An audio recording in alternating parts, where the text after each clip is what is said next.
They said Cedar Creek was safe again, until the notes came back.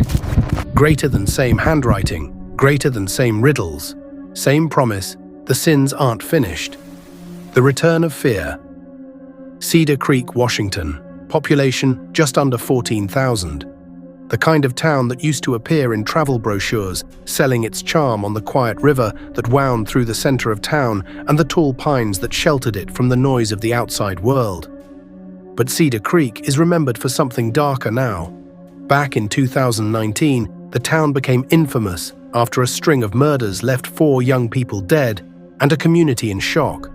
Each killing was preceded by a cryptic note, handwritten, jagged, and poetic in the worst way.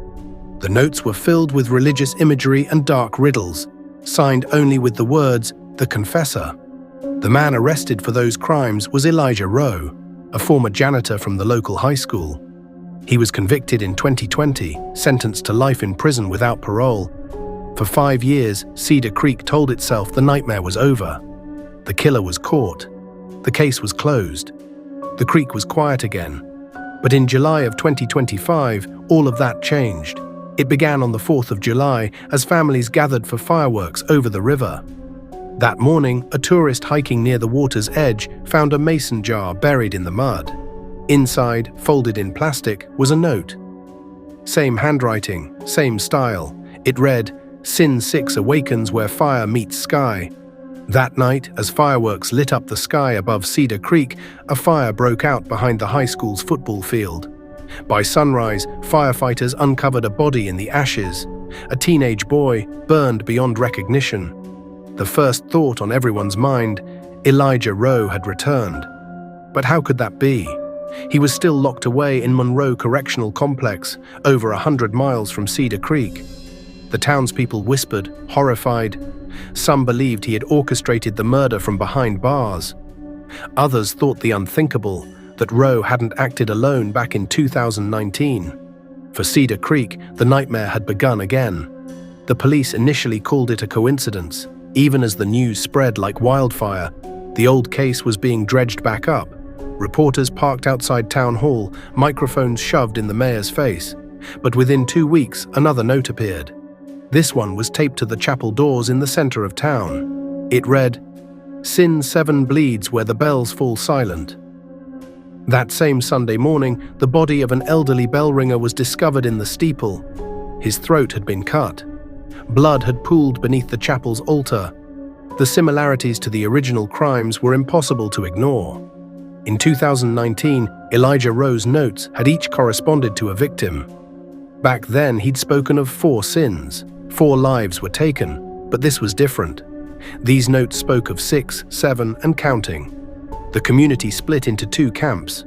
One group believed there was a copycat killer at work, a disturbed admirer of Rowe's crimes who wanted to keep the legend alive. The other group feared something far worse, that the wrong man had been convicted and the real confessor was still free. As more bodies turned up, the fear reached a fever pitch. Local businesses closed earlier, and a curfew was enforced for the first time since the original murders. Families pulled their children out of school camps.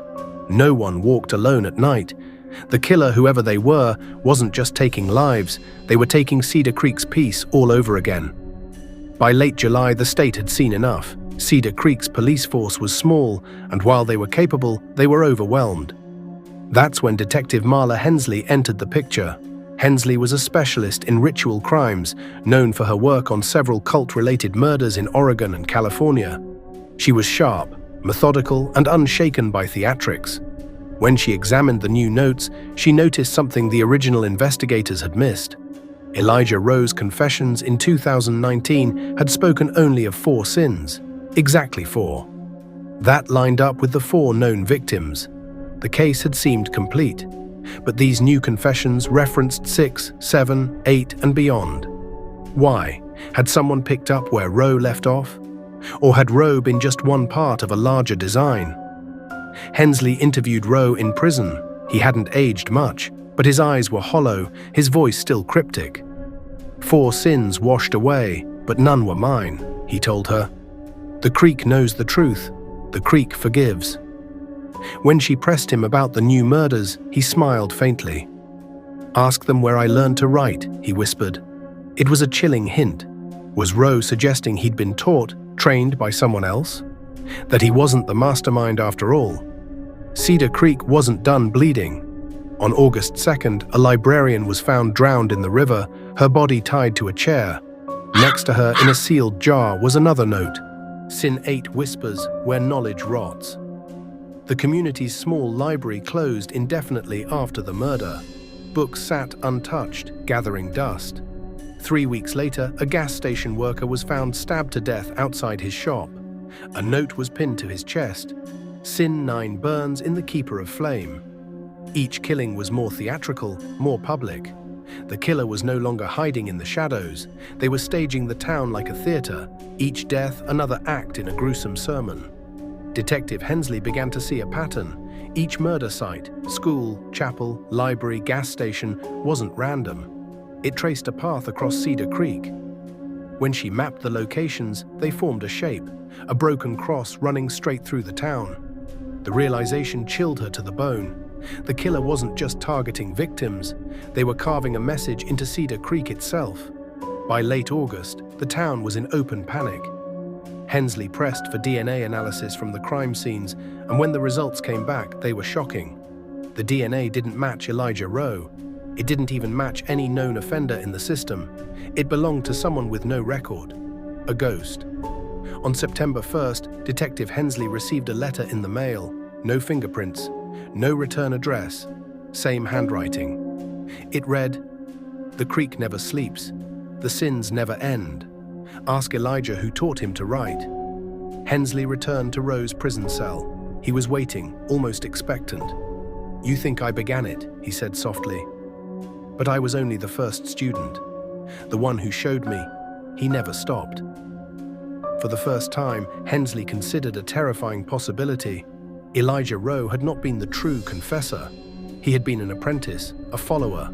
The real killer might have been walking free this entire time. And worse, if the notes were to be believed, the sins weren't finished. The killings of 2025 show something undeniable. The confessor's work is not done.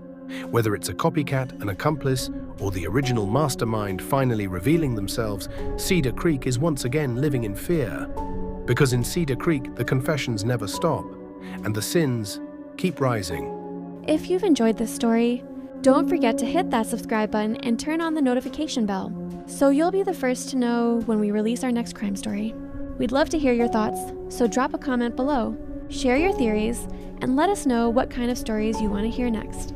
And if you found this episode interesting, make sure to like and share it with your friends. Thanks for watching, and we'll see you in the next one.